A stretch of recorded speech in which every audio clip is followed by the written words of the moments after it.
అందరికీ నమస్కారం. నేను మీ మాచిరాజు రాజేష్. కూచిపూడి నాట్యాన్ని ఆన్లైన్ ద్వారా నేర్చుకోవాలి అని అనుకుంటున్నటువంటి విద్యార్థులకి అది మంచిదేనా? అదే ప్రాథమికంగా తీసుకోవాల్సిన నిర్ణయమా? ముఖ్యంగా కూచిపూడి నాట్యం అనేది గురుముఖంగా నేర్చుకోవాల్సినటువంటి నాట్యం. అంటే గురువు ఎదురుగా ఉండగా మీరు నేర్చుకునేటువంటి అవకాశం ఉన్నట్లయితే మాత్రం ప్రప్రథమంగా దాన్ని ప్రిఫర్ చేయండి. ఒకవేళ మీరు అవకాశం లేకపోతే మాత్రమే ఆన్లైన్కి ప్రిఫర్ చేయండి. రుద్ర కళాక్షేత్రంలో ఆన్లైన్ క్లాసెస్ కోసం కాల్ చేస్తున్నటువంటి వారికి ముఖ్యమైన విషయం ఒకటి ఏమిటంటే, ప్రాథమికంగా మీరు ఎక్కడి నుంచైనా కాల్ చేస్తుంటే మిమ్మల్ని మా ఆన్లైన్ క్లాసెస్లోకి అట్రాక్ట్ చేయడానికి మేము ప్రయత్నం చేయం. ప్రథమంగా మీకు దగ్గరలో ఉన్నటువంటి నాట్యాచార్యులు ఎవరైనా ఉన్నట్లయితే వారి దగ్గరికి మిమ్మల్ని రీడైరెక్ట్ చేస్తాం. రెండవ పాయింట్గా, మీకు అందుబాటులో లేరు లేక మీకు సమయాలు కుదరట్లేదు అనుకున్నప్పుడు మాత్రమే ఆన్లైన్ని ప్రిఫర్ చేస్తాం. ఇక ఆన్లైన్ని ప్రిఫర్ చేసే సందర్భంలో ఒకటి గుర్తుపెట్టుకోండి, రుద్ర నుంచి మీకు వచ్చేటువంటి క్లాసెస్ 1-on-1 ఆన్లైన్ క్లాసెస్ మాత్రమే జరుగుతాయి. అంటే ఒక టీచర్ ఒక స్టూడెంట్కి ఒకసారి చెప్పడం జరుగుతుంది. ఒకేసారి 10 మందిని కలిపి 20 మందిని కలిపి ఒక గ్రూప్ క్లాస్ అనేది జరగదు. అది ఇక్కడ చెప్పడం జరగదు. ఎందుకు అనంటే, దానివల్ల పిల్ల మీద మాకు ఒక కమాండింగ్ అనేది ఉండదు. ఒక అంశాన్ని ఒక పిల్ల నేర్చుకునే సందర్భము, మరో పిల్ల నేర్చుకునే సందర్భము, వారి యొక్క పరిణతి, వారి యొక్క పరిధి, మనము చెప్పిన తర్వాత వాటిని అందుకునే విధానము, పాఠాన్ని ప్రాక్టీస్ చేయటము, ఇవన్నీ వేరువేరుగా ఉంటాయి. అలా వేరువేరుగా ఉన్న విద్యార్థులని విడిగా అయితే ఒకరిని చూసి ఒకరు మరొకరు చేయడానికి అవకాశం ఉంటుంది. కానీ ఆన్లైన్లో గ్రూప్ క్లాస్ చేసినప్పుడు కొంచెం క్లమ్జీగా ఉంటుంది. అంతేకాకుండా ఇండివిజువల్గా ఒక్కొక్కరి మీద మాకు ఉన్నట్లయితే కనుక 1-on-1 సెషన్ జరిగినట్లయితే, నాతో పాటుగా రుద్ర కళాక్షేత్రంలో 5గురు టీం ఉన్నాం. మేము 5 నుంచి 6గురు టీం ఉన్నాం. ఈ 5-6 కూడా ఇండివిజువల్ 1-on-1 సెషన్స్ మాత్రమే, గ్రూప్ క్లాసెస్ కాకుండా ఆన్లైన్లో తీసుకుంటున్నాం. సో నాకు మీరు కాల్ చేసినప్పుడు ఆన్లైన్ క్లాస్కి ఒక డెమో క్లాస్ తీసుకోవడం జరుగుతుంది.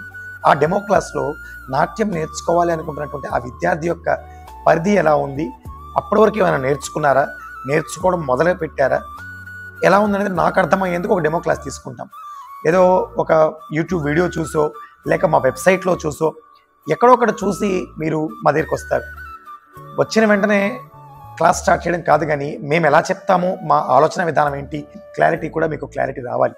దానికోసం ఒక డెమో క్లాస్ చూస్తాం మనం. ఆ తర్వాత షెడ్యూల్ ఇస్తాం. ఆ షెడ్యూల్లో మార్నింగ్ తెల్లవారుజామున 4 గంటల నుంచి అర్ధరాత్రి 10 గంటల వరకు కూడా వరుసగా షెడ్యూల్స్ ఉంటాయి. ఇక్కడ మేము 5-6 టీం ఉన్నాం కాబట్టి ఎవరికి ఆ వచ్చినటువంటి విద్యార్థిని ఇస్తే బాగుంటుంది. ఎందుకంటే levels of understanding, levels of learning ఉంటుంది. చిన్నపిల్లలు వస్తారు, 6 ఏళ్ళు 7 ఏళ్ళు పిల్లలు వస్తారు. వారికి ఏ టీచర్ని అందజేస్తే బాగుంటుంది. కొంతమంది 13-14 ఏళ్ళ వాళ్ళు సర్టిఫికేట్ ఎగ్జామ్ కోసం వస్తారు, వారికి ఎవరిని అందజేయాలి. డిప్లొమా కోసం వచ్చే పిల్లలు ఉంటారు, వారికి ఎవరు చెప్పాలి. అలాగే సర్టిఫికేట్ డిప్లొమా అయిపోయి లేదా అవ్వకపోయి అటు ఇటుగా ఉండి టీచింగ్లో ఇబ్బందులు ఉన్న వాళ్ళు, ఆ టీచింగ్లో ఉన్నటువంటి కొన్ని అంశాలను నేర్చుకోవడానికి వస్తారు, వారికి ఎవరు చెప్పాలి. అలాగే పూర్వం నేర్చుకున్న విషయాల్లో ఉన్నటువంటి ఇబ్బందులను క్లియర్ చేసుకునేందుకు, అలాగే నట్టువాంగంలో ఉన్నటువంటి ఇబ్బందులను క్లియర్ చేసుకునేందుకు వస్తారు. ఇలాగా రకరకాల లెర్నింగ్ ప్రాసెస్లో ఎవరికి ఎవరిని అసైన్ చేయాలనేది ముందుగా ఈ డెమో క్లాస్లో డిసైడ్ చేసుకుంటాం. సెకండ్ ప్రయారిటీ ఏంటంటే మీ టైమింగ్స్. కొంతమంది పొద్దున్నే 7-8 లోపు క్లాస్ కంప్లీట్ చేసుకుని స్కూళ్ళకి కాలేజీలకి వెళ్తారు. కొంతమంది ఈవినింగ్ 6 తర్వాత 7 తర్వాత 9 వరకు 9:30 వరకు యాక్టివ్గా ఉండి క్లాసెస్ నేర్చుకుంటారు. మూడో వాళ్ళు హౌస్ వైఫ్స్గా, వంట సెక్షన్ అయిపోయిన తర్వాత హౌస్ వైఫ్స్ 10 తర్వాత 11 తర్వాత నేర్చుకునే వాళ్ళు ఉంటారు. సాఫ్ట్వేర్ ఎంప్లాయీస్ వాళ్ళు వర్క్ ఫ్రమ్ హోమ్ చేస్తూ మధ్యాహ్నాన్ని కూడా పర్లేదు అనుకుంటారు. So it depends on different scenarios. So దాన్ని బట్టి వారికి ఒక షెడ్యూల్ ఇవ్వడం జరుగుతుంది. అంతేకాక విడివిడిగా నేర్చుకునే వారి తర్వాత ఒకరు మరొకరు ఇద్దరు ఒకే రకమైన అండర్స్టాండింగ్ లెవెల్స్ దగ్గరగా ఉండి కొంచెం కలుస్తారు అనుకున్న సిచ్యువేషన్ ఉంటే, లేదా హైదరాబాద్ నుంచి ఒక 2 ఉన్నారు, వారిద్దరిని కలపడానికి ప్రయత్నం చేస్తాం. ఎందుకు? విడివిడిగా నేర్చుకునేటువంటి తప్పక ఆన్లైన్ క్లాస్కి వచ్చారు కదా మీరు, మీకు తోటి సహాధ్యాయి ఉన్నట్లయితే కనుక ఇద్దరు కలిసి ప్రాక్టీస్ చేసుకోవడానికి బాగుంటుంది.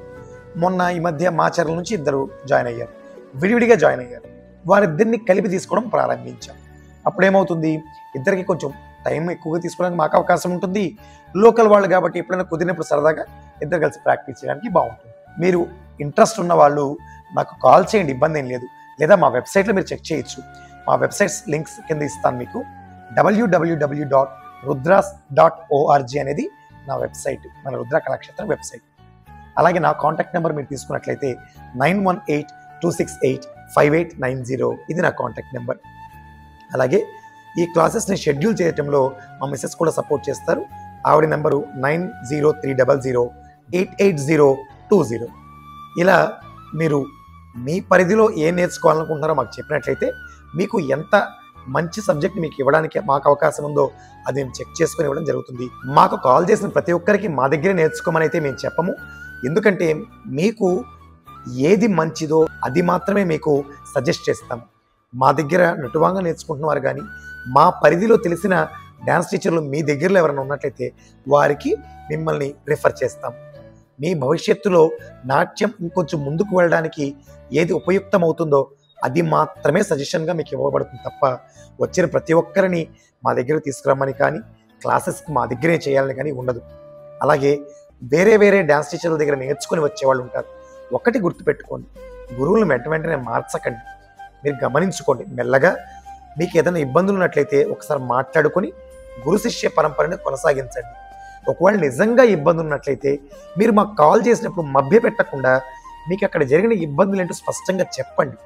ఎందుకంటే రుద్రలోకి మీరు ఒకసారి వచ్చిన తర్వాత సేమ్ ఇబ్బంది మళ్ళీ మీరు పడితే ఇక్కడికి వచ్చి ఉపయోగం ఏముంది? అక్కడి నుంచి ఇక్కడికి వచ్చారు, ఇక్కడి నుంచి ఇంకొక చోటుకు వెళ్తారు. పాపకి నిలకడ ఉండకపోతే, ఎవరి పరిధిలోనూ తను ఎదుగుదల లేకపోతే సరైన విద్యార్థిగా కానీ సరైన నర్తకిగా కానీ మేము ఎప్పుడు తయారు చేయలేము, ఎవరూ తయారు చేయలేరు. కాబట్టి ఒకరిని పూర్తిగా సంపూర్ణంగా నమ్మి వారి దగ్గర జాయిన్ చేసే ప్రయత్నం చేయండి. మా దగ్గరికి మీరు వచ్చే ముందు మభ్య పెట్టకుండా ఏదైతే ఇంతకుముందు పాపాయి నేర్చుకుందో అది స్పష్టంగా చెప్పేటువంటి ప్రయత్నం చేయండి. పాపకు ఏది తగిన విధంగా ఉంటుందో అదే సజెస్ట్ చేస్తూ తగిన విధంగా చెప్పే ప్రయత్నం చేస్తాం. నమస్తే.